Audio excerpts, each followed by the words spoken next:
বিভাগের মানুষ তো পাগল কেন বলেন তো? আপনাদের কি কমন সেন্সের কমনও বাদ, সেন্সও শেষ হয়ে গেছে। এই পাগলগুলো এলাকায় থাকে কি করে? ওরা কোন এলাকা? ও নদীর ওপারে পটিয়া।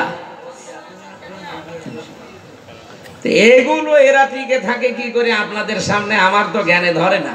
এই তো পাগলও বসেছে, ওরা পাগলামি করছে। আপনারা বুঝবেন না মানে ইসলাম এসেছে চট্টগ্রাম দিয়ে, সারা বাংলাদেশের মানুষ আমরা জানি। আর আপনারা যদি এরকম পাগল ছাগলকে আশ্রয় দেন তা আমরা কি করব? আগামী থেকে আপনারা একটু সাবধান হবেন।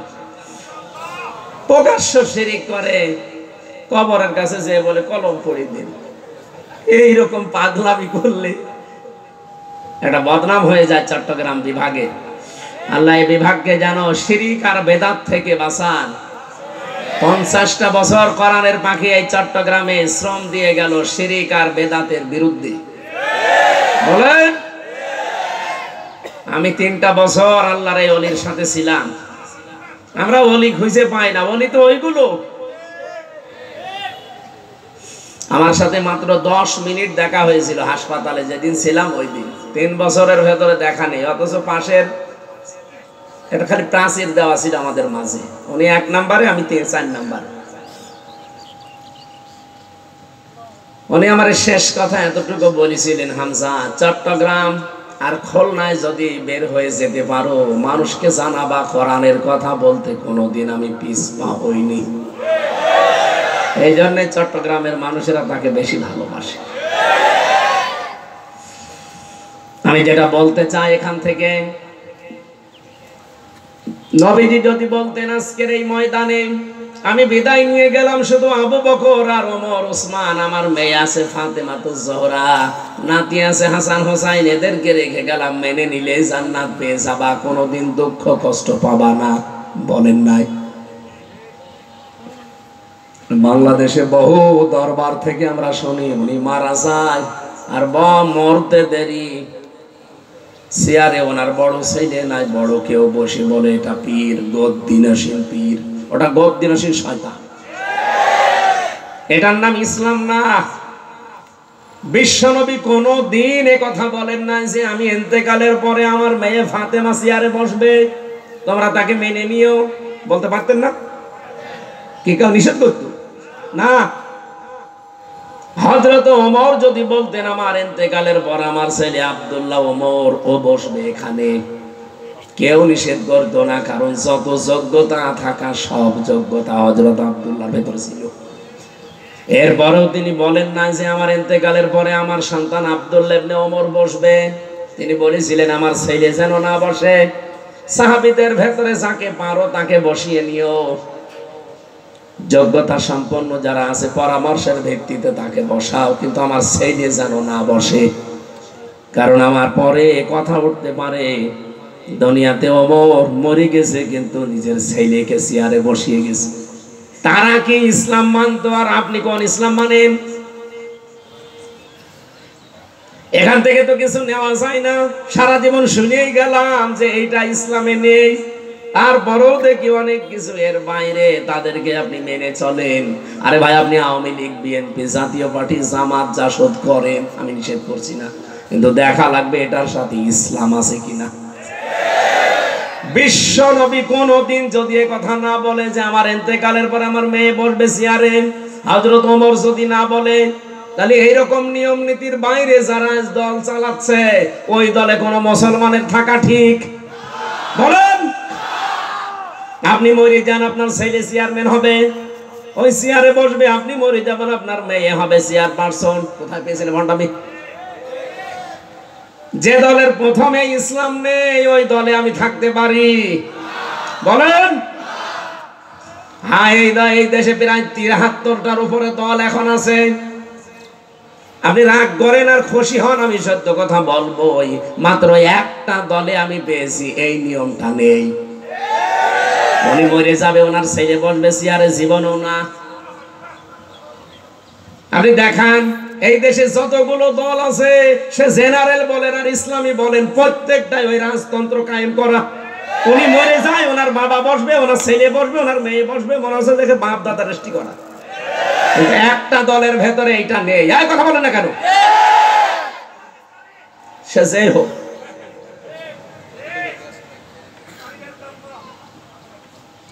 আরে ভাই আমি ইসলাম যেখানে পাবো মুসলমান হিসাবে আমি সেখানে যাব। আমি যেখানে ইসলাম পাবো না, আমার কোন কারণে কোন পাগলা কোথায় কামড় দিয়েছে, আমি সেখানে যাব। কারণ মরণের পরে তো এই প্রশ্নটা আমারে করবে যে তোমার দিন কি, মা দিনা মা দিন ওকা। আপনাকে বলা লাগবে না যে দিন ওনাল ইসলাম। আমি ইসলামের ভেতরে তোটা পাচ্ছি না, সুতরাং আমি আজকে থেকে ওখানে আর নেই যেখানে রাজতন্ত্র কায়েম করা আছে। বাংলাদেশের একটা জায়গায় আমি পেয়েছিলাম, চট্টগ্রামের বাইতুল শরফে। উনি মরে যাবে, ওনার ছেলে বসবে, নিয়ম ওখানে ছিল না। ওনার পরে যিনি বসেছিলেন শাহ কুতুবউদ্দিন, উনি কোন ছেলে হয়, জামাই হয়, কিছুই হয় না। তো এইরকম একটা নিয়ম দেখান অন্য দেশে, কোন ছেলে তো আমি আর পাইনি।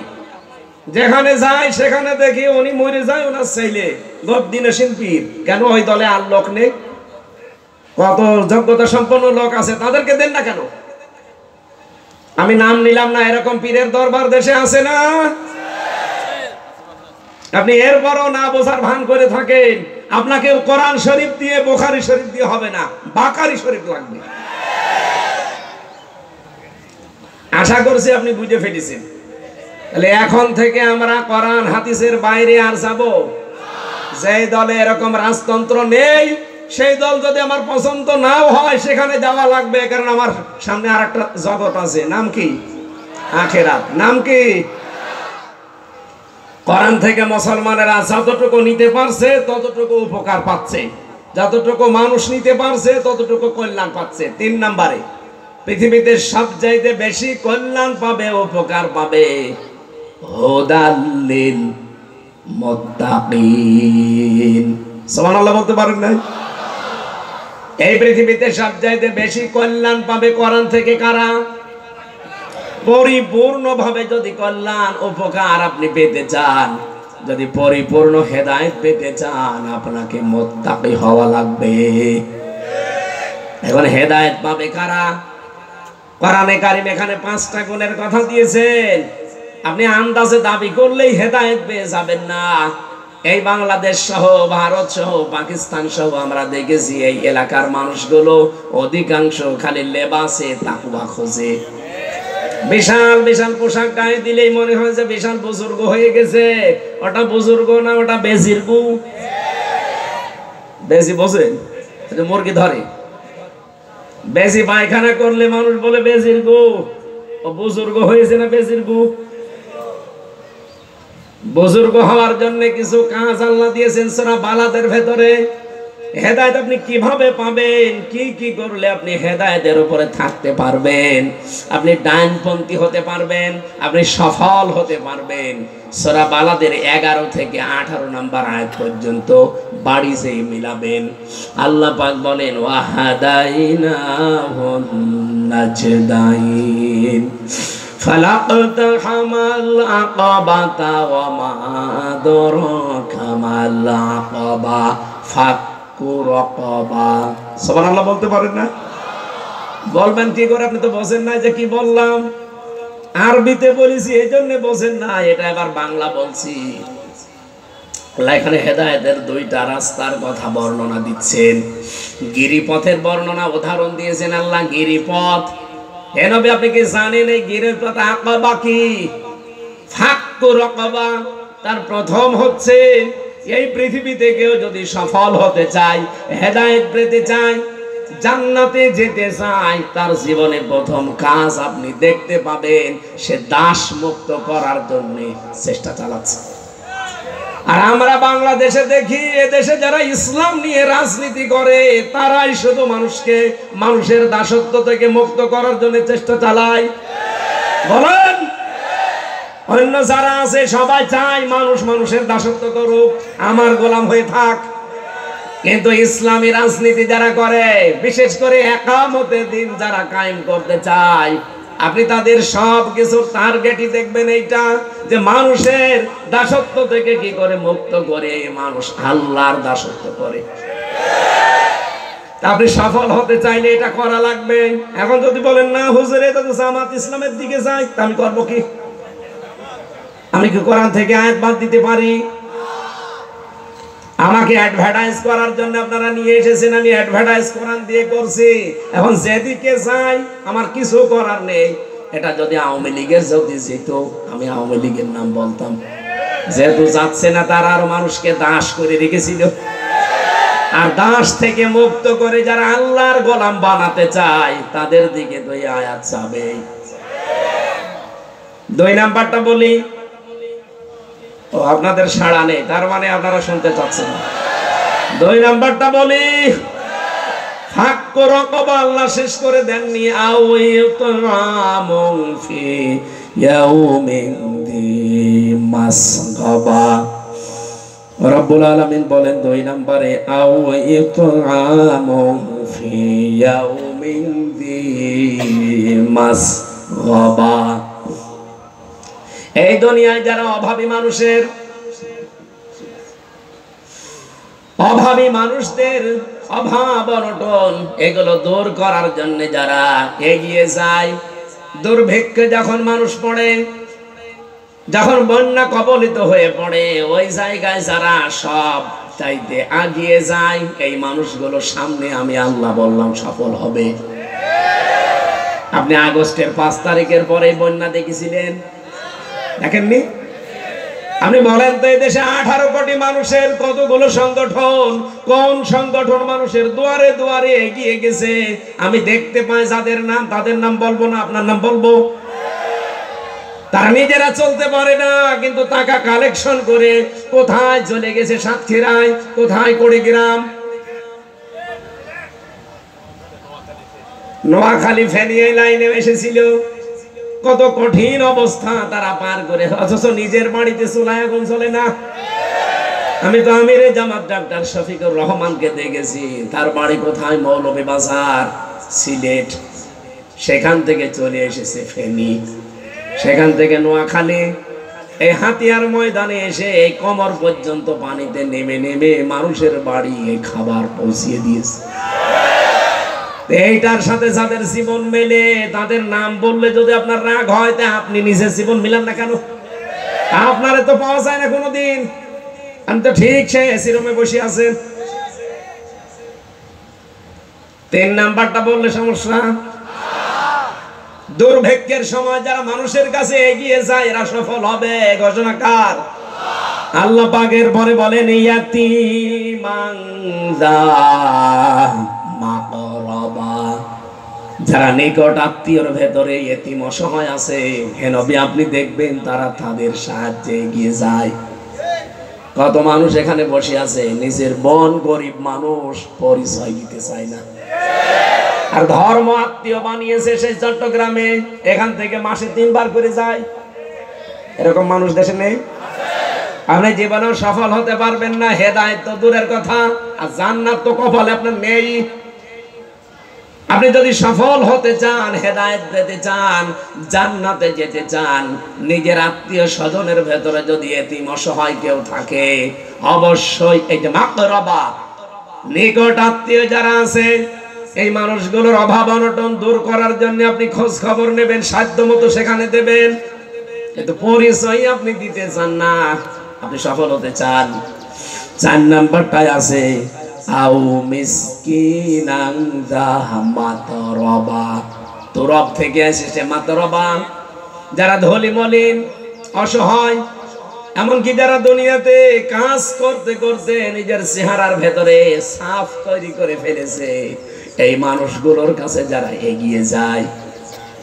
আরে ভাই, কোরআন আমি হাতে নিয়ে বলছি, নিজে আমি ডাক্তার শফিকুর রহমানকে দেখেছি, এই লোকটা মুসি মেতর এদের সাথে মুখ মিলাচ্ছে। মেতর আশ্চর্য হয়ে গেছে, বলছে কি হুজুর, ওরা তো আর চেনে না যে আমিরে জামাত।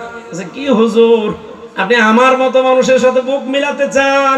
আমি তো নিজেকে মানুষই মনে করি না, আমি মেতর, পায়খানা পরিষ্কার করে বেড়াই, আমি রাস্তা ঝাড়ু দেই, আমরা তো নিজেরা মানুষকে মানুষই মনে করি না, আর আপনি আমার মতো মানুষ, এত সুন্দর পোশাক পরে এত সুন্দর চেহারা নিয়ে আপনি আমার সাথে বুক মিলাতে চান। ওই দিন বলেছিলেন উনি যে আপনারা শুধু মানুষ না, আপনার শ্রেষ্ঠ মানুষ। কারণ নবীজির হাদিস আল কাসিব হাবিবুল্লাহ, যারা কাজ করে খায় এরা আল্লাহর বন্ধু। কত মানুষ এই দেশে আল্লাহর বন্ধু হয়েছে, কোনো কাজ নেই, শুধু টাকা মারা ছাড়া। তার ভেতরে এই যে দরবেশ একজন, কি কাজ করতো আপনি বলেন তো? শুধু বসে থাকা ছাড়া কোনো কাজ আছে? এই জন্যই তো ৩৬,০০০ কোটি টাকা চুরি করেছিল। ওই শয়তান এখন থাকে মাটির ফ্লোরে।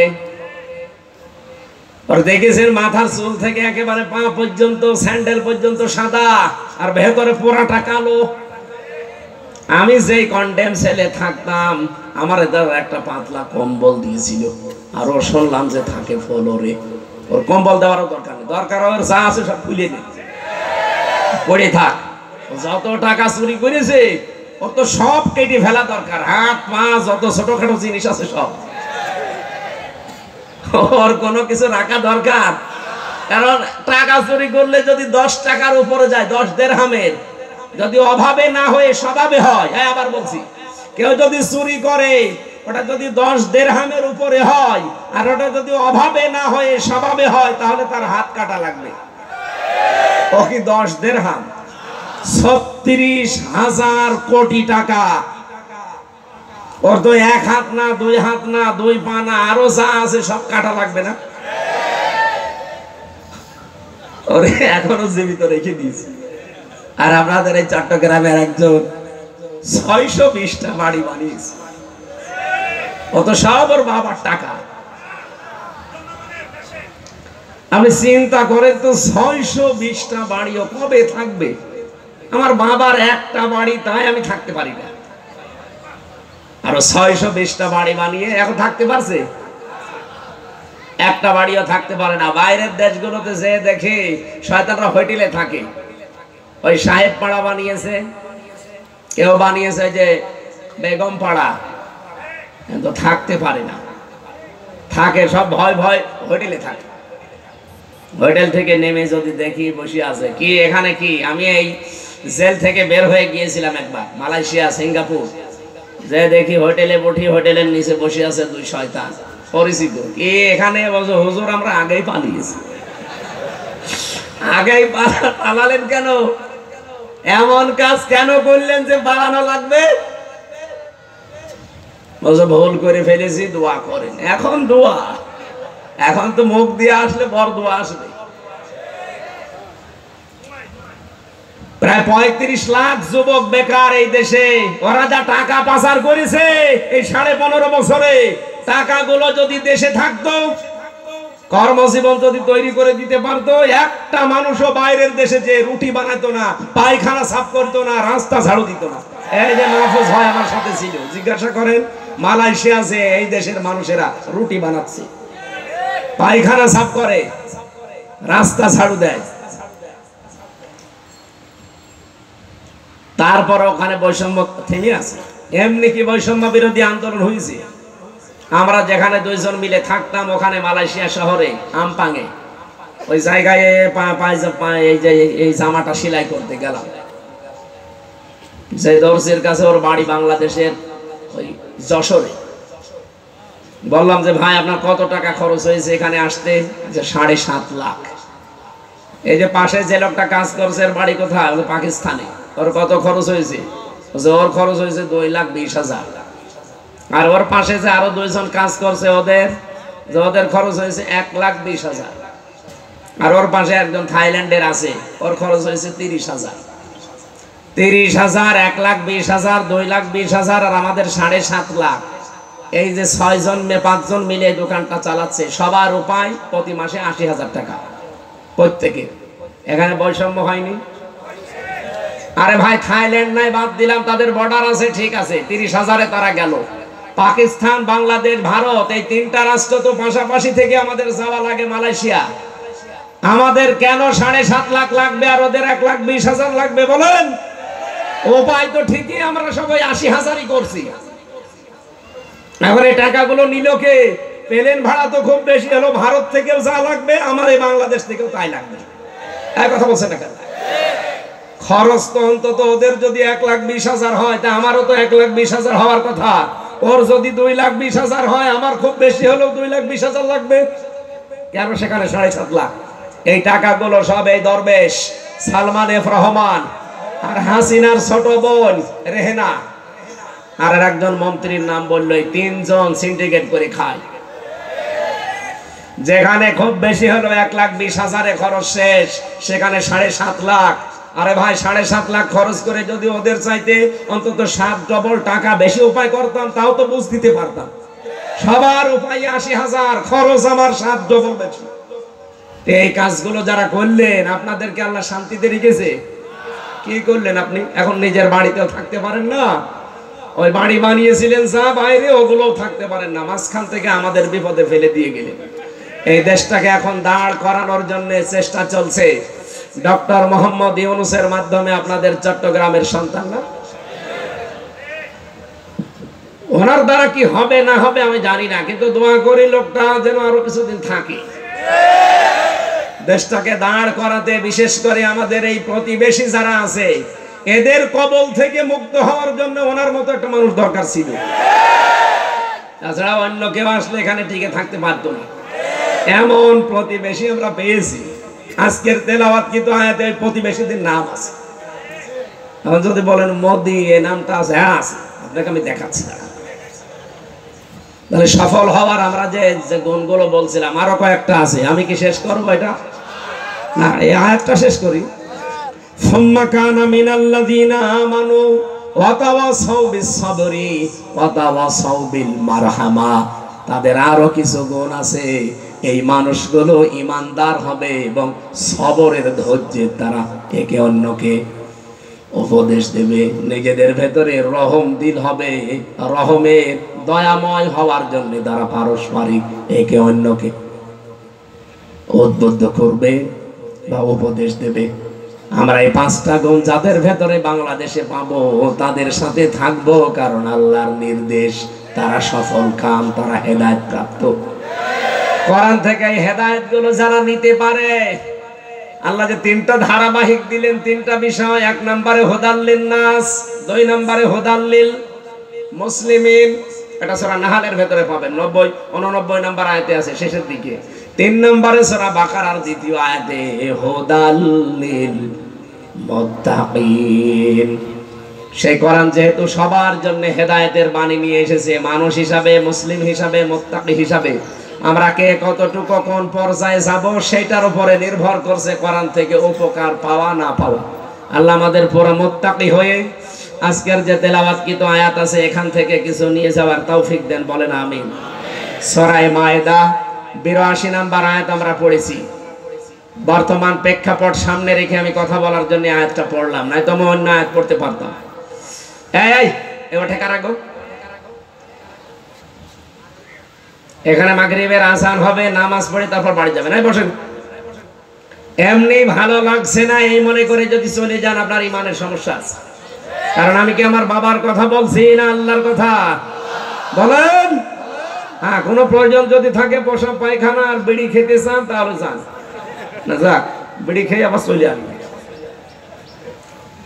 আল্লাহ রাব্বুল আলামিন বলেন, লা তাজিদান্না শাদ্দান-নাসি আদাওয়াতাল লিল্লাযীনা আমানুল ইয়াহুদা ওয়াল্লাযীনা আশরাকু। লা তাজিদান্না, লামে তাকিদ নুনে সাকিলা। আল্লাহ পাক গ্যারান্টি দিয়েছেন 2 বার এখানে, অবশ্যই অবশ্যই হে নবী, তামাম পৃথিবীতে যত মানুষ আছে, এই মানুষগুলোর ভেতরে ইমানদার যারা, তাদের জন্য জঘন্যতম শত্রু হিসাবে 2টা জাতি কাজ করছে, করে যাবে। কারা? 1 নম্বরে ইহুদি যারা, তারা। 2 নম্বরে যারা মুশরিক, তারা। আমরা আজ তামাম দুনিয়ার দিকে তাকিয়ে দেখি, 257টা রাষ্ট্র আছে পৃথিবীতে।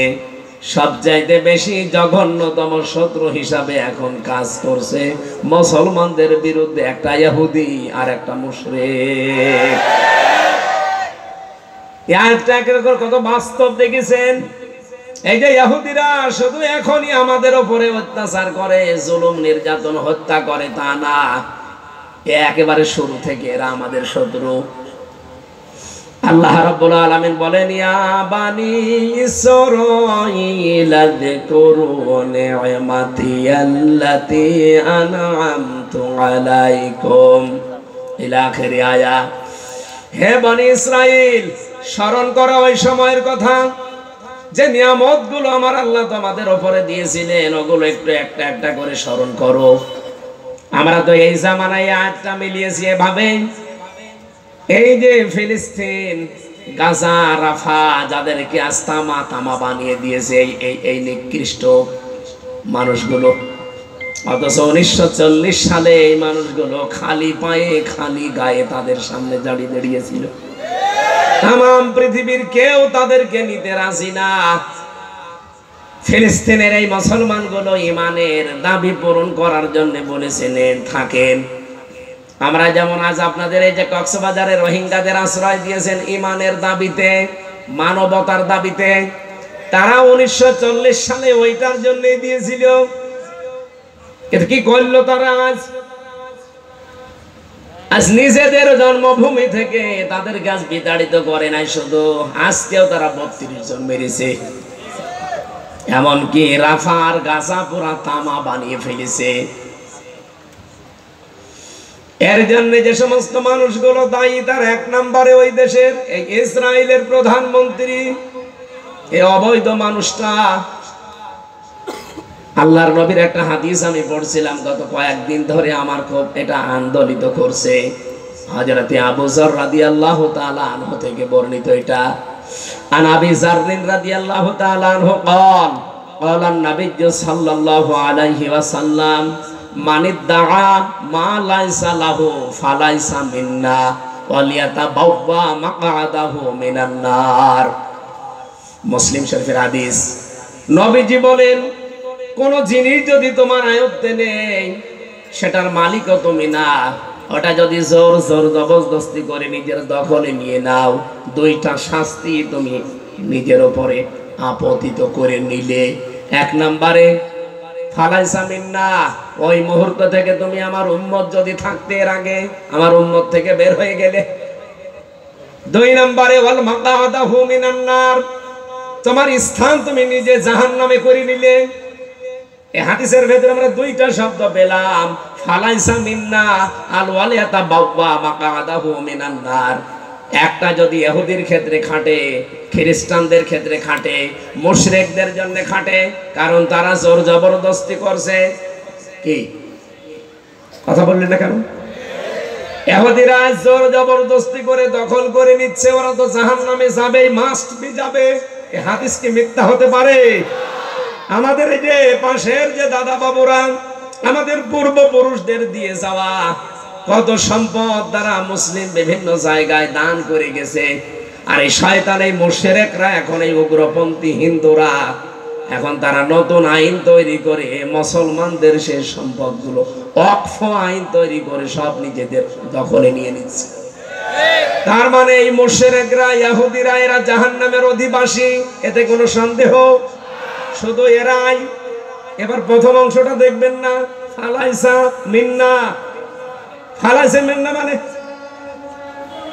আজান হচ্ছে, এখন আজান হবে কেন? আমি 35-এ আজান। ওরে আল্লাহ রে, আমি তো আজান 35-এ মনে করে আগাচ্ছিলাম। আপনি একটু আগে টাচ দেবেন না যে আজান 15-ই না, এখন আর এই জন্য মানুষ উঠতেছে। আমি মনে করছি এখনো 20 মিনিট আছে, ওঠে কেন? এখন আর হবে না ভাই, আমি 35-এ মনে করছিলাম, তা শেষ করতে পারতাম। আল্লাহুম্মা আমিন। রাব্বির হামহুমা কামা রাব্বায়ানি সাগীরা। আল্লাহ যে আয়োজনের আঞ্জাম দিয়েছে এটা কবুল করে নাও। আগামীতে অনুষ্ঠানটা বিশাল আকারে তুমি মঞ্জুর করো আল্লাহ। আমার সময়টা দ্রুত চলে গেছে, আমি শেষ করতে পারলাম না। যতটুকু বলেছি আল্লাহ কবুল করে নাও। আলহামদুলিল্লাহি রাব্বিল আলামিন। নেন নামাজ পড়েন। কি আসছে?